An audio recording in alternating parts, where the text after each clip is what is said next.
Ayer el expresidente de Perú y aliado internacional de Podemos, Pedro Castillo, trató de dar un golpe de Estado en su país. Afortunadamente se tiró a una piscina sin agua y fracasó. Veámoslo.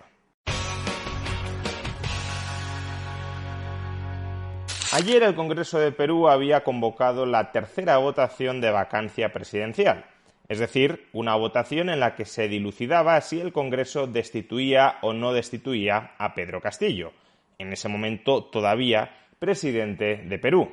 Para aprobar la destitución era necesario contar con el respaldo de 87 de los 130 diputados que componen el Congreso peruano. Y aunque había el riesgo de que no se alcanzaran esos 87 votos, parecía que esta vez sí, a la tercera votación de vacancia, se iban a conseguir. Todo lo cual colocó a Pedro Castillo ante la perspectiva de perder el poder, y si perdía el poder de enfrentarse a una justicia que cada vez tenía más pruebas de sus escándalos de corrupción, y con tal de aferrarse a ese poder que le iba a arrebatar democráticamente el Congreso, y con tal de no enfrentarse a una justicia que lo acechaba por escándalos de corrupción, Pedro Castillo, antes de la votación en el Congreso, hizo lo siguiente. Los adversarios políticos más extremos, en un acto inédito, se unen con el único propósito de hacer fracasar al gobierno, para tomar el poder sin haber ganado previamente una elección. Esta situación intolerable no puede continuar. Por lo que, en atención al reclamo ciudadano a lo largo y ancho del país, tomamos la decisión de establecer un gobierno de excepción orientado a restablecer el Estado de Derecho y la democracia, a cuyo efecto se dictan las siguientes medidas. Disolver temporalmente el Congreso de la República e instaurar un gobierno de emergencia excepcional. Convocar en el más breve plazo a elecciones para un nuevo Congreso con facultades constituyentes para elaborar una nueva Constitución en un plazo no mayor de 9 meses. A partir de la fecha y hasta que se instaure el nuevo Congreso de la República, se gobernará mediante decretos ley. Se decreta el toque de queda a nivel nacional a partir del día de hoy, miércoles 7 de diciembre del 2022, desde las 22 horas hasta las 4 horas del día siguiente. Se declara en reorganización el sistema de justicia, el Poder Judicial, el Ministerio Público, la Junta Nacional de Justicia, el Tribunal Constitucional.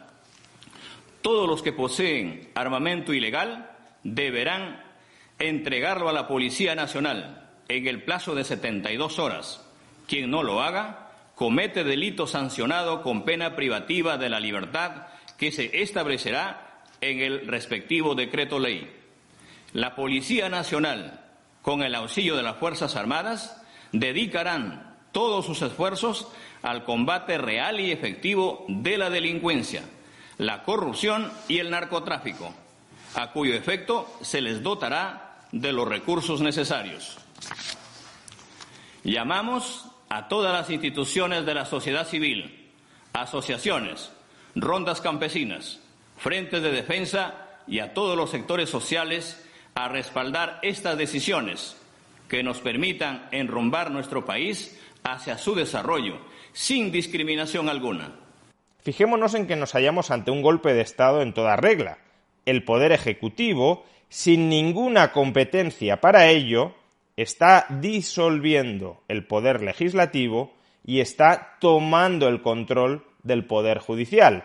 Es decir, está concentrando todos los poderes del Estado en las solas manos de Pedro Castillo, que a partir de ese momento se convierte en un tirano. Tan tiránica es esta acción que Pedro Castillo pretende gobernar hasta que se diseñe una nueva Constitución a su medida a través del decreto ley, es decir, por su mero ordeno y mando. Y para que nadie tenga ninguna tentación a resistirse ante este poder tiránico, Pedro Castillo también decreta el toque de queda, ordena a la policía y al ejército que persigan a todos los insurrectos y, por supuesto, confisca todas las armas ilegales del país para que no se pueda armar ningún tipo de resistencia cívica. Y acaba pidiendo un amplio respaldo social para sacar adelante este golpe de Estado.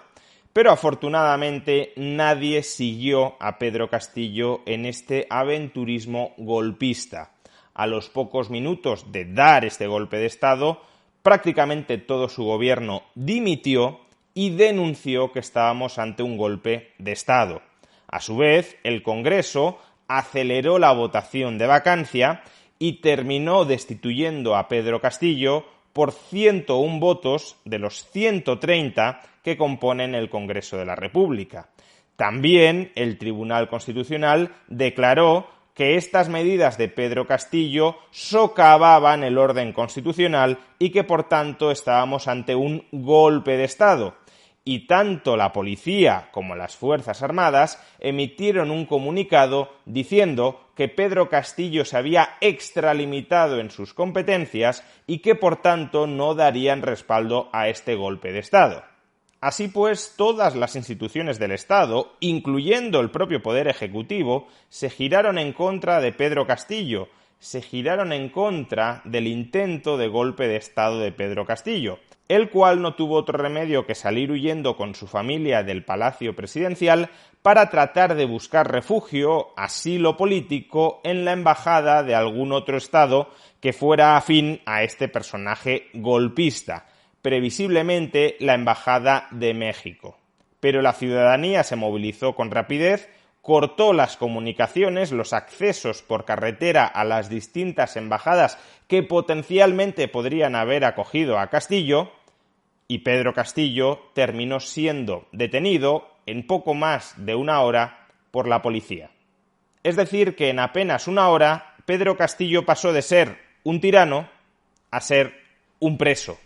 Y pasó de tirano a preso no por su propia voluntad, sino porque las instituciones políticas peruanas funcionaron para contener el riesgo, la posibilidad del golpe de Estado que intentó dar Castillo. De ahí la absoluta importancia de contar con instituciones que actúen como pesos y contrapesos entre sí. De ahí la absoluta importancia de que el Poder Ejecutivo no se infiltre, no colonice las distintas instituciones del Estado. Porque si el Poder Legislativo y el Poder Judicial hubiesen estado alineados con las intenciones golpistas de Pedro Castillo, hoy Pedro Castillo sería un tirano. No estaría en la cárcel, sino que tendría el poder absoluto sobre el aparato estatal. Por consiguiente, si Pedro Castillo no es hoy un tirano, únicamente es por su incompetencia política absoluta a lo largo de su presidencia. Incompetencia no solo a la hora de administrar, de gestionar el poder ejecutivo del país, sino también incompetencia a la hora de planificar progresivamente e ir preparando el terreno y las instituciones para dar un golpe de Estado. Porque Pedro Castillo siempre ha querido dar un golpe de Estado, y eso es algo que nosotros mismos denunciamos en su momento desde este canal. El golpe de Estado, la concentración del poder político en las manos del Ejecutivo, en las manos de Pedro Castillo y de Vladimir Cerrón, estaba siempre en la agenda. Si esto ha fracasado, ha sido porque Pedro Castillo se ha tirado a una piscina sin agua que él previamente no se había encargado de rellenar con el agua.